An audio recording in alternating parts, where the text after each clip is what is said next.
Oh yeah, this channel on a regular basis we give you the updates on the illegal migrant boats arrivals in Dover, but this one is not as a regular, oh we had 50 people coming yesterday or something like that.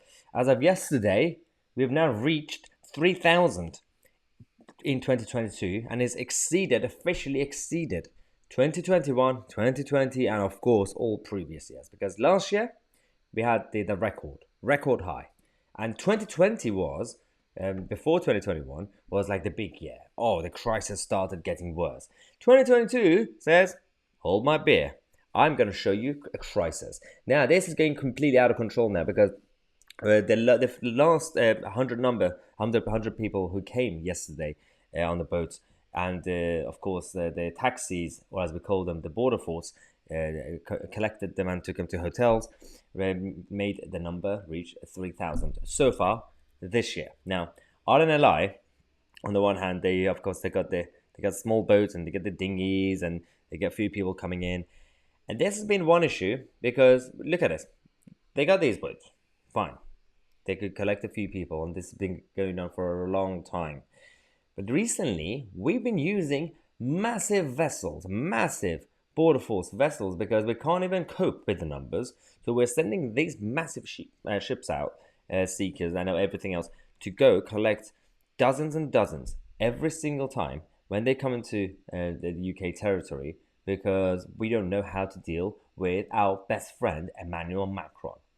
Now, we've talked about all the issues. I'm not going to repeat myself. And you guys have been listening to this for months and months. Yeah, let's talk about how incompetent Priti Patel is and all the stuff that all the promises and all the free Domino's pizzas and hotels and SoCo. Yes, we've covered all that. We get it. I have a different problem. You ready for my bigger problem? Forget about her. So ignore her. She's not my problem anymore.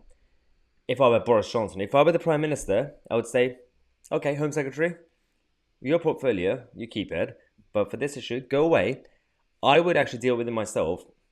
If Macron is an ally, clearly he's not, we know that now, then go and do what Dominic Cummings said. Dominic Cummings, when he was around, he was talking about how, essentially, without being direct, he's talking about even the international court, international law. When it's broken, break it, and then deal with it after, basically. So international law. If we're going to get into trouble over international law, then let's do it. Let's return the boats. Let's return every single one of them. Or let's not call it return. Send them. Let's send them to France. See what they're going to do.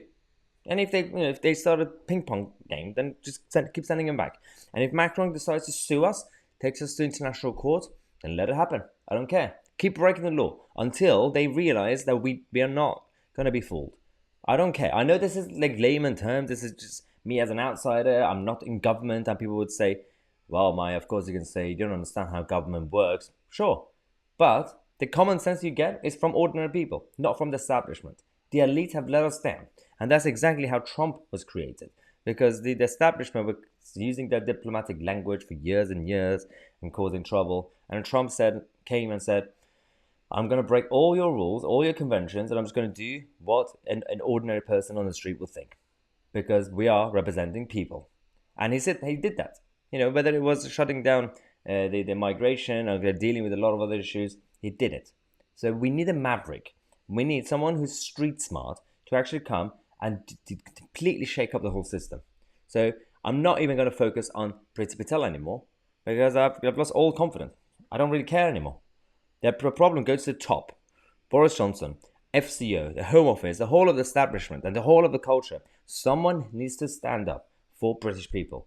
Because I can't just continue every week, every couple of days, come to you guys and say, guys, another 50 people came in, another 200 people came in, another 300. That's not going to achieve anything.